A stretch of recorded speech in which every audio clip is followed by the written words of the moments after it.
7 out of 10 people that will start the checkout process on your website will abandon it. You need to keep your checkout page simple. Keep the checkout simple. Make it simple. Simplify the checkout form itself. As simple and intuitive as possible. As slim and as streamlined as possible. Something that might be easy for you and I as developers can be a huge struggle for them. And if it's a huge struggle, they're not going to complete the checkout and they're going to have a negative experience with your product. Every element that you add between the customer and the pay button is an obstacle. Clear out the page from distraction. Any distractions you can. Removing any other distractions. The most common mistake people make with checkout forms is to distract the user and take them away from the checkout. Have a very minimal header. Remove the menu items. Don't have all of the navigation. Remove the link on the logo. Don't link anywhere else. Don't allow people to kind of link off from the checkout page. Keep them on that page. Have no other things to click other than the purchase now. The only way to get out of this page should be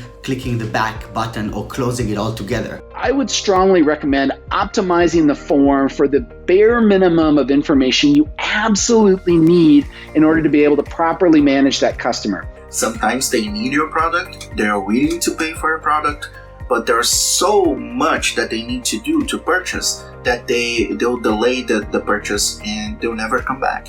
Think about the fields that you're asking. Remove any unnecessary fields. Only ask for exactly what you need when you need it. Do they need to set a password right now? Do they have to fill out all their country fields? Do they need to fill everything out? Is it just an added step that they might abandon on? You don't need to ask for the full address of your customer if the only thing you need is the zip code.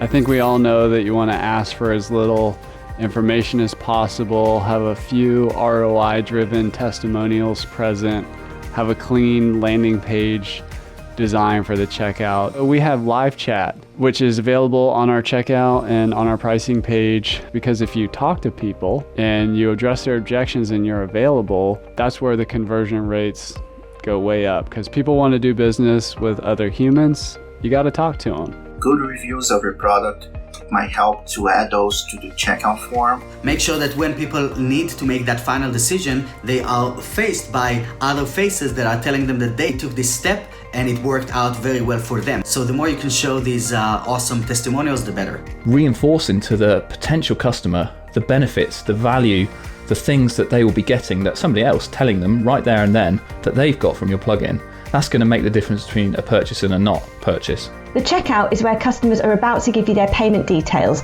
so you need to reassure them that you're a trusted company and they won't lose their money. You can add security badges, like showing that the whole checkout is encrypted and secure. Emphasize again what they're getting, not just the product, the zip, the name, the whatever, but what benefits are they going to get from turning over money to you?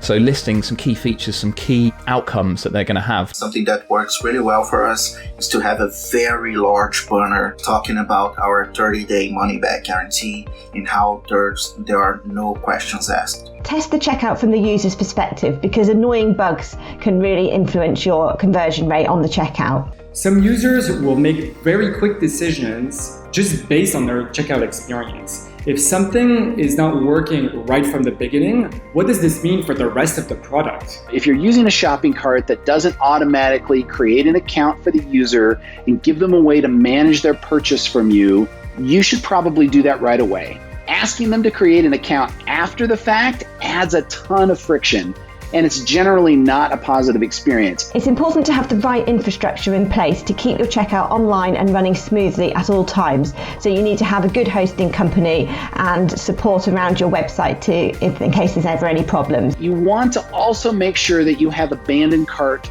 checkout recovery installed on that shopping cart or that gateway. If a user already entered their email address during the checkout, you capture that email and you start reminding them that they didn't finish ordering the product. This was like free money for our platform, because we were getting recovery rates without doing anything other than sending 3 emails after they tried to check out.